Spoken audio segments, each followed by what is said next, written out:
Hello বন্ধুরা, সকাল সকাল আবার বেরিয়ে পড়লাম। কোথায় বেরালাম? একটা কালী মন্দিরে বেরালাম।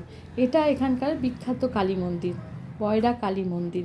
সেখানে আমরা সকাল সকাল চলে গেলাম, খুব ভালো মতো পূজা দিলাম। পূজা দেওয়ার পর এখন একটা শিব মন্দির ছিল, সেখানে গিয়ে ভালো মতো প্রণাম পূজা টুজা দিলাম, দিয়ে বাড়িতে আসলাম। বাড়িতে এসে প্রথমে গরম গরম চা খেয়ে নিলাম। তারপরে জলখাবারে ছিল লুচি।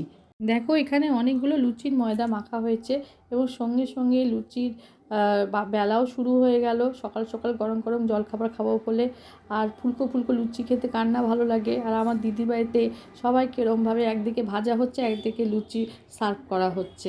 তো যাই হোক, সোজাসুজি ব্রেকফাস্টে চলে গেলাম। আজকে ব্রেকফাস্টে ছিল লুচি, আলুর তরকারি, মিষ্টি। আমি আর তর সইতে পারলাম না, বসে গেলাম খেতে। দেখো একেবারে আঙুল চেটে চেটে খাচ্ছি, কারণ খেতে তো আমি বরাবরই ভালোবাসি জানো।